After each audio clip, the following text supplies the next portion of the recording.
You are about to experience the Skip Bayless Show, brought to you by FanDuel, America's #1 sports book. Look,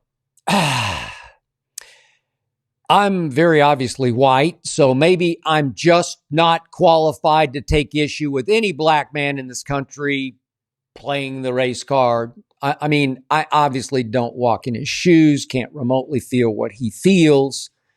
So far be it for me to even attempt to conclude whether a black man is legitimately being discriminated against. Until now, until this. After game 2 of Golden State, Minnesota, and that was after Draymond Green had received yet another technical foul, this time for appearing to slap Naz Reid in the head after Reid had fouled him. After that, this is what Draymond Green said to the media in the locker room. And I quote, "Look like the angry black man. I'm not an angry black man. I am a very successful, educated black man with a great family, and I am great at basketball and great at what I do. The agenda to try to keep making me look like an angry black man is crazy. I'm sick of it. It's ridiculous. Period." Unquote from Draymond Green. This is just me. Not once have I ever thought of Draymond Green as an angry black man. And I wholeheartedly agree. He's a very successful, educated black man, and that he's very good at what he does, because Draymond Green has somehow turned himself into the most beloved villain in sports history, and I'm in awe of that.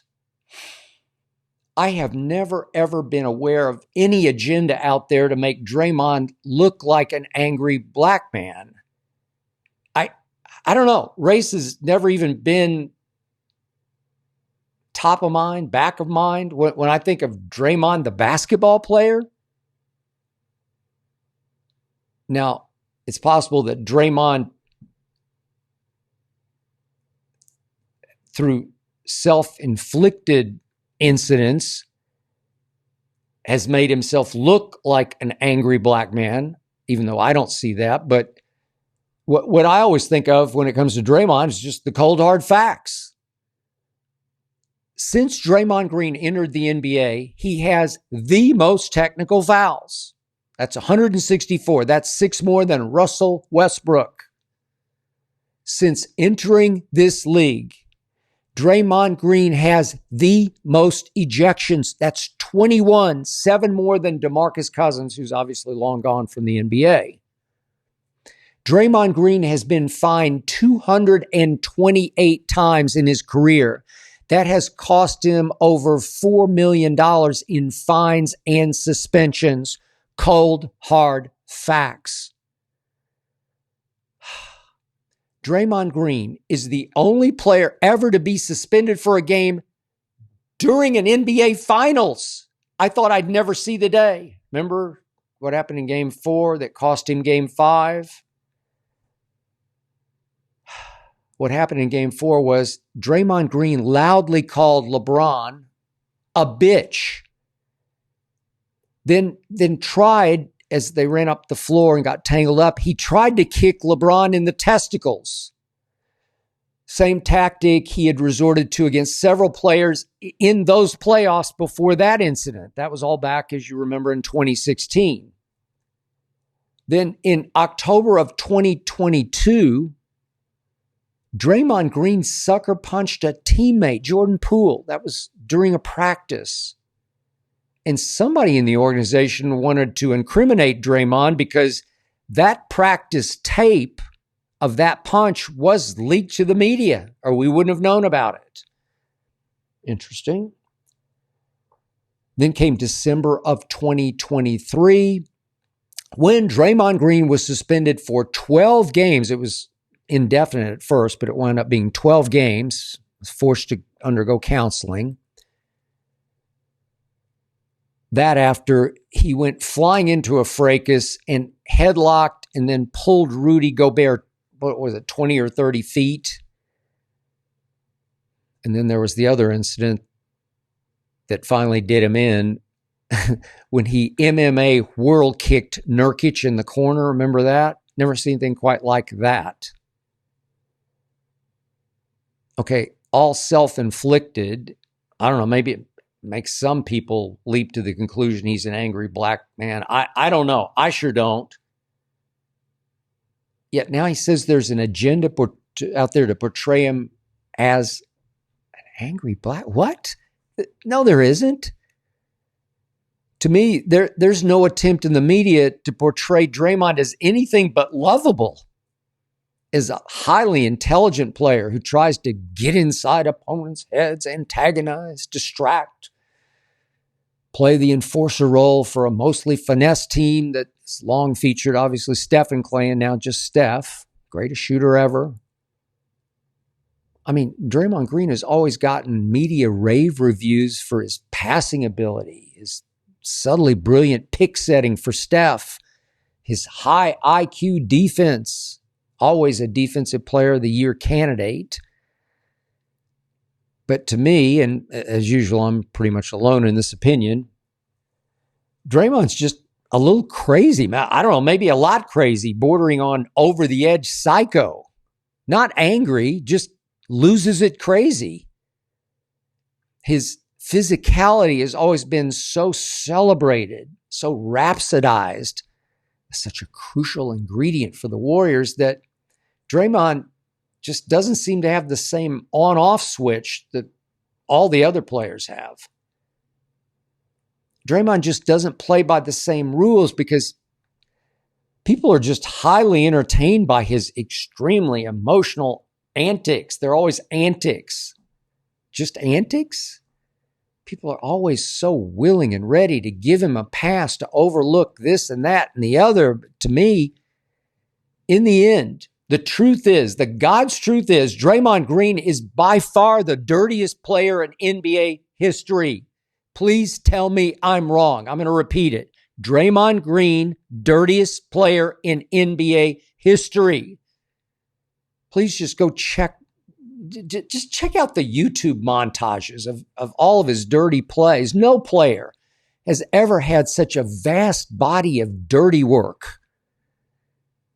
Draymond is a serial cheap shot artist. Almost every night he'll do something that makes me sit back and say, that's just dirty. That's not an antic. That's just dirty basketball. But the rest of the world thinks, oh, that's just Draymond. It's like Barkley. Charles Barkley can say almost anything he wants on TV and people just sit back and say, that's just Charles. Okay. So I did cover Dennis Rodman in Chicago in 1998. The Last Dance season, was around him a lot. Dennis Rodman was gifted at calculated, irritating, and distracting of opponents. But Rodman was not dirty the way Draymond is relentlessly dirty. Kurt Rambis was always a Laker enforcer capable of sending messages with extremely hard fouls, especially in big playoff games. But Rambis wasn't an every night cheap shot artist. And speaking of Rambis, if a white player had Draymond's record of techs and ejections and fines and suspensions, that white player long ago would have been vilified, condemned, canceled as an under-talented goon who's bad for basketball and who just doesn't belong in the league. Not Draymond. Draymond is obviously a very popular podcaster. Draymond will be full-time on Inside the NBA when he retires. Draymond stars in long-running TV commercials like the current one for Kia with his daughter. It's really good, dare I say, heartwarming. Don't forget about the Grizzlies. Angry black man? What? So Draymond Green has averaged 9 points, 7 rebounds, 6 assists for his career. Yet he's treated like a star. I'm talking about a big, beloved star. That's the missing agenda here. How did the dirtiest player ever pull this off? Angry black man? Nobody thinks that Draymond Green is an angry black man. I just think of him as a smart player with the screw loose. He wants to set a physical tone, then he flips out and takes it right over the edge.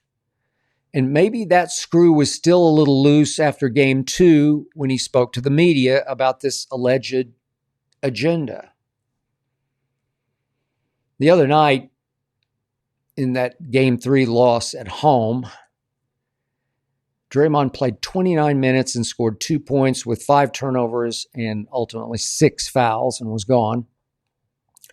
He did lure Dante DiVincenzo into committing an offensive foul. Then he trotted up the floor with Dante, arm around Dante, telling Dante in his ear how he suckered Dante into that foul.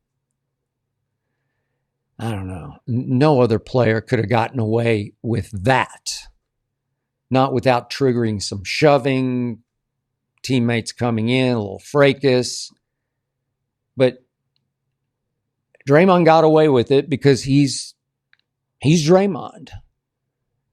That's just Draymond. I don't get it. Honestly, I never have.